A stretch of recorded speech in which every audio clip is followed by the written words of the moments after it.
guyu meneh. Tapi aku ngono ora iso ngono iki. Kowe ngerti anakku sejo yang main ngono iki. Cangkem-cangkem tertentu kok bro. Ini cangkem saya ISO 2001. Apa sih ngapain sih tadi kamu? Ya biasanya setelah dia ngopi kan dia ngono kuwi. Ya. Betul dari sakit.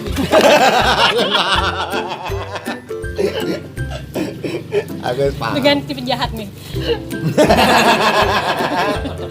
Ini kan baru namanya.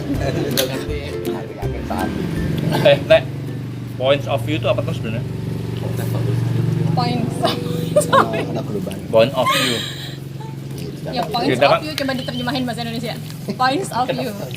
Poin itu kan Suka bisa biasanya bahasa Inggris ya kan points. Points of Poin view. itu Bahasa skor. Indonesia apa? Of you itu kamu, scoring kamu. Oh.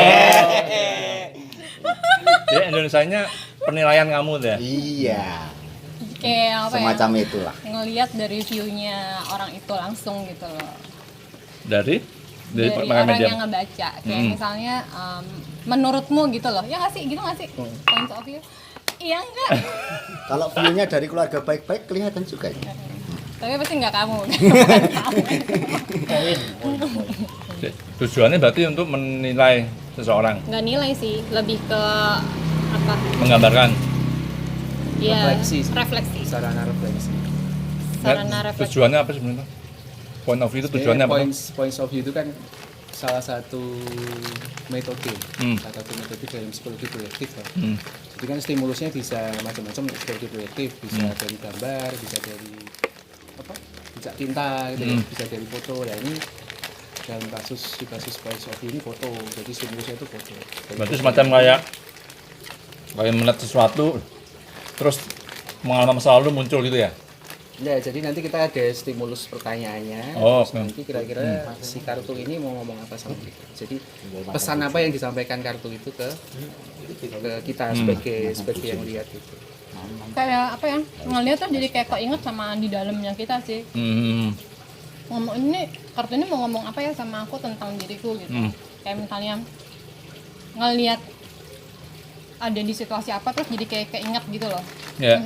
Kayaknya ingetin aku sama apa, nah itu dikasih sarannya dengan foto. Oh ya, jadi Bisa maksudku ngeliat pertanyaannya foto itu itu juga. langsung. Jadi kadang-kadang kan kita kalau melihat ini nih, tape nih misalkan nih, jadi teringat masa lalu toh. Dulu tuh aku pernah dikasih tape ini sama ini, kayak gitu nggak sih sebenarnya? Secara otomatis pasti ya relate-nya sama ya tergantung stimulus pertanyaannya ya. Tapi relate-nya pasti sama pengalaman yang zaman-zaman dulu atau yang baru aja kita alami. Tergantung ininya nanti kita mau bawanya kemana. Poinnya itu setiap kartu itu ada temanya, jadi ada temanya. Ada temanya, terus masing-masing tema itu nanti kita interpretasikan. Nah, tujuan akhirnya apa sebenarnya? Sarana refleksi sih. Itu lebih Jadi refleksi ya. jadi lebih dalam, Itu bisa dipakai terus untuk apa tuh? biasanya ini Konseling atau apa? dikembangkan di komunitas coaching ya. Komunitas coaching sebenarnya, jadi bukan dari psikologi, bukan dari psikolognya, tapi dari komunitas coaching. Tapi kalau ditarik relate-nya atau relate-nya sama psikologi itu ya masuk ke ranah psikologi proyektif. Berarti kayak tarot. Ya stimulusnya sama, gambar. Kalau tarot kan gambar setiap gambar kan ya ada tema, setiap kartu kan ada temanya. Hampir mirip sih. Bila tarot kan identik dengan meramal ya. Iya nggak tahu. Tarot bisa di banyak fungsi sih, bisa jadi kayak hiburan, bisa jadi media ramalan, bisa jadi media reflektif juga. Tapi kalau yang di points of view tuh, kalau tarot kan istilahnya yang bisa baca si pemegang kartu gitu kan, kamu yang ngocok gitu kan, terus nanti aku yang bacain gitu. Istilahnya kalau aku yang si pembaca tarotnya. Tapi kalau di points of view tuh itu cerita punyamu dan kamu yang bisa cerita, kamu yang punya cerita gitu loh. Yang bisa baca tuh kamu juga gitu. Iya. Jadi kayak apa ya? Kalau dibilang tujuannya buat apa ya, satu pasti media reflektif, terus begitu yang kedua bantu kita buat bisa lebih rilis sih. Kadang kan banyak orang yang datang terus emosinya lagi nggak oke atau nggak dia lagi punya masalah segala macam, terus begitu kita kasih media itu tuh kadang-kadang malah jadi ketemu urutnya apa gitu, akarnya tuh apa gitu, karena mau nggak mau dengan lihat stimulus itu kita jadi kayak masuk ke dalam sebenarnya. Oh mungkin ada beberapa tema yang aku tuh nggak tahu, nggak aware, atau kalau nggak aku coba untuk ignore itu gitu. Tapi ketika kita lihat media itu jadi kayak yang namanya sampah di dalam kan pasti Keluar ya. bakal ada insight dari satu stimulus kartu itu gitu sih. Jadi Iya nggak sih? anunya kayak rosah itu ya. Iya. Ada kartu terus Kita yang interpretasi. si kliennya menginterpretasikan gambar. Sebenarnya setiap kartu itu udah ada tematiknya, jadi ada tema-temanya, tema tentang apa misalnya tentang cinta atau ada tentang apa ya kartu tentang. Itu berarti anu ya, fase kehidupan. Jadi ya? ada iya ada tema-tema, intinya tema-tema kehidupan lah. Itu biasanya yang main itu ya main. Yang apa ya? Yang bermain ya, yang main situ anak-anak ada umur nggak sih? Umur tertentu. Semua bisa sih, Anak-anak pun bisa berarti ya. anak-anak pun bisa, anak-anak pun bisa. Batasan usia nggak ada ya? Ya sepanjang dia udah bisa ini ya, udah Memahami. bisa Kognisinya udah bermain ya anak-anak. Itu Imajinasi. kan hal abstrak ya. abstrak. Ketika kognitif fungsi abstraknya udah bisa jalan ya, pikir sih bisa. Kalian bawa toh? Kita main berarti ya? Ini kayak momen self disclosure ya, untuk bisa membuka diri. Kayak kalau misalnya dia tuh Suka gimana suka Ada yang mau ada komentar? ditanyakan? Ada yang mau ditanyakan? Nanti kita jalani dulu saja. Kalau saya tanyanya ini untuk point of view kan sebenarnya kartu gitu ya. Nah untuk bisa memainkan bukan memainkan namanya apa ya? Proses menggunakan Iya, itu menggunakan. berarti apakah semua orang umum itu bisa memakai itu atau itu ada standar atau ada mungkin apa kayak Latihannya gitu. legalitasnya atau apa kayak gitu? Sebenarnya sih ada ini ya sih untuk mendapatkan kartu itu sebenarnya mungkin di internet bisa ya dari Tokopedia ataupun mungkin udah bisa, cuma untuk menggunakannya secara proper kan harus ada proses, ada pelatihannya juga, Ada sertifikasi juga untuk itu. ada sertifikasinya juga. Jadi nggak sembarang orang Nggak bisa. sembarang orang bisa. kalau cuma buat main sih karena di Tokopedia ada, jadi kayaknya orang bebas aja. Tapi sebenarnya kan harus tahu dulu filosofinya apa, terus makna dari tiap kartu. Yang tadi Weda bilang tiap kartu tuh punya tema-temanya sendiri. Nah itu biasanya dibahas ketika ikutan apa ya istilahnya kayak pelatihannya gitu. Baru tahu ini benar-benar memaksimalkan dari toolsnya itu. Nggak mal praktek juga kan jadinya kan, nggak yang asal punya kartu terus akhirnya lo praktekin Asal gitu. main. Berarti itu juga bisa diarahkan ke ini ya, menjadi untuk konseling gitu bisa ya? Bisa. Memang arahnya untuk coaching, untuk konseling. Teman-teman psikolog pas aku ikut pelatihan itu cukup banyak juga sih. Ada beberapa pengajarnya ya psikolog. Jadi memang relate banget kan nih coaching sama apa namanya profesi kita kan, profesi psikologi kan relate ya. Jadi udah mulai banyak digunakan. Sangat Soalnya sangat powerful sih. Ya sepanjang kita mau self Membuka disclosure diri. aja, membuka diri. Intinya itu ya, kalau seandainya mungkin pernah nggak ngalami ada peserta itu yang dia susah walaupun sudah punya itu kira-kira perlu difasilitasi atau dibimbing lagi atau emang ya yang natural aja atau gimana kalau dari prosesnya? Jadi ada memang tipe-tipe yang sangat teknis ya, sangat rasional, sangat teknis tuh memang kadang-kadang kan ini imajinasi kan.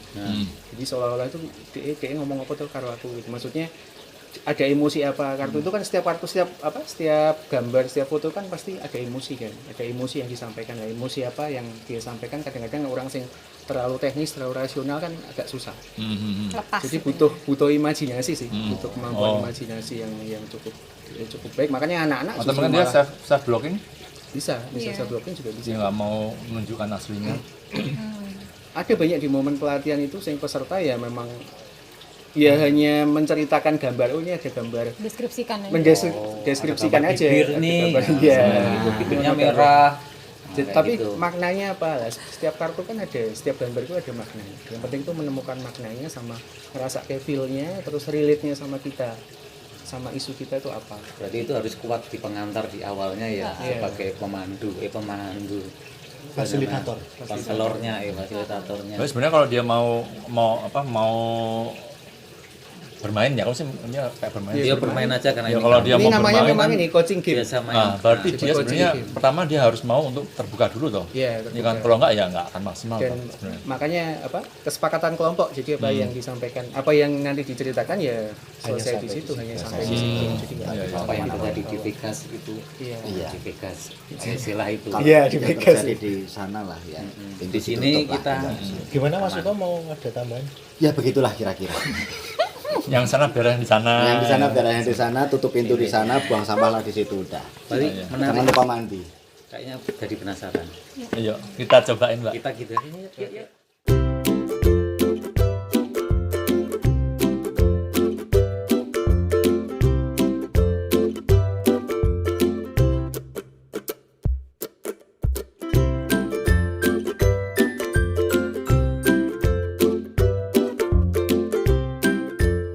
Oke guys, jadi points of view itu apa? Apa points of view? Points of view itu kayak sebenarnya sebuah metode ya dalam psikologi. Masuknya ke psikologi proyektif, tapi sebenarnya ini dikembangkan oleh komunitas teman-teman coaching ya, teman-teman coach. Oke, jadi metode ini bisa digunakan atau efektif digunakan untuk sarana refleksi. Jadi sarana kita merefleksikan tentang ya siapa diri kita, terus apa namanya isu-isu yang sedang kita hadapi saat ini, atau ya ada banyak tema. Jadi nanti di points of view itu ada kartu ya, modelnya kartu itu ada gambarnya atau ada foto di situ, dan setiap kartu itu punya tema tertentu, misalnya tema tentang cinta, tema tentang perpisahan, persahabatan, bahkan kematian gitu kan. Jadi ada banyak tema yang nanti akan bisa dibahas, jadi refleksikan gitu. Yang biasanya yang pastinya akan relate dengan kondisi yang sedang dialami oleh si pemainnya ya, si klien itu. Seperti itu sih. Ya, jadi kayak media untuk bisa merilis. Ya, itu yang penting, merilis emosi. Jadi kan biasanya kan setiap gambar itu ada nuansa emosi, dalam setiap kartu itu ada nuansa emosinya, dan itu biasanya yang relate sama pengalaman si pembacanya. Gitu. Yang pasti sih nggak boleh ada judgmental ya di situ ya. Ya, Nggak jadi boleh penyisipnya ada itu kalau di psikologi itu idiosinkretik gitu ya. Jadi kita dibandingkan dengan diri kita sendiri, bukan dibandingkan dengan orang lain. Jadi setiap dari kita kan punya cerita yang berbeda-beda. Nah, itu yang membuat kita mempersepsikan kartu itu secara berbeda. Jadi intinya adalah menemukan makna, mengubah sudut pandang kita terhadap sebuah masalah, menemukan makna, dan nanti akhirnya kita bisa tumbuh dan berkembang jadi lebih matang lagi gitu.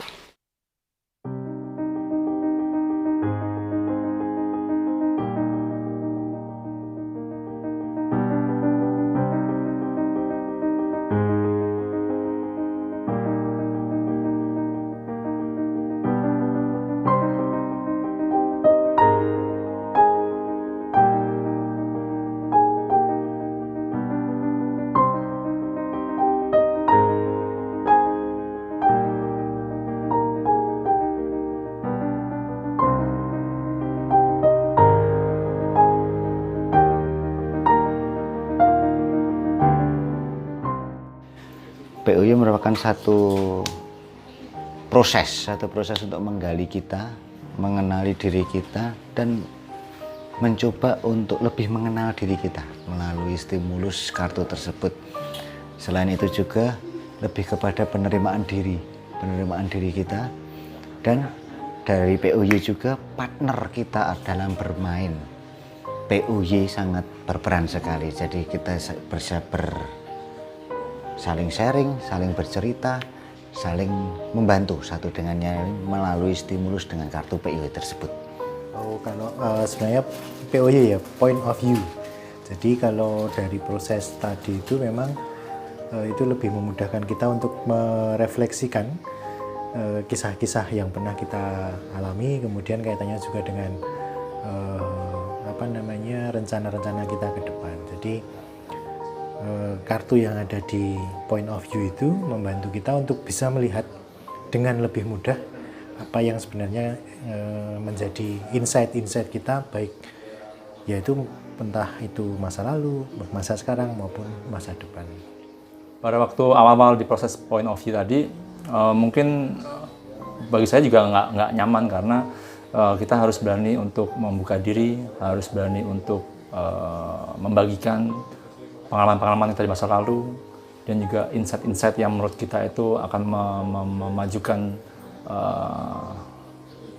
keadaan diri kita, dan itu harus dibagikan kepada teman-teman. Itu buat saya pribadi sebenarnya tidak nyaman, tapi untungnya tadi prosesnya berjalan bagus, dan teman-teman juga teman-teman dekat semua, kita saling berbagi, kita saling mencari solusi bersama. Dan menurut saya point of view ini di sesi ini sangat membantu saya untuk lebih menemukan kepribadian, lebih bisa membantu saya untuk mencari insight di dalam kehidupan saya nantinya. Oke, proses point of view tadi kalau buat saya itu mempermudah, sebenarnya mempermudah saya yang saya itu punya karakter yang susah untuk bisa mencurahkan isi hati kepada orang lain. Tapi karena ada proses point of view tadi, kartu-kartu yang dipilih tadi, saya jadi merasa lebih mudah untuk mengungkapkan apa yang menjadi perasaan saya yang tadinya mungkin susah untuk diungkapkan, bisa saya ungkapkan dengan benar-benar nyaman di situ. Seperti itu kalau point of view buat saya. Terima kasih.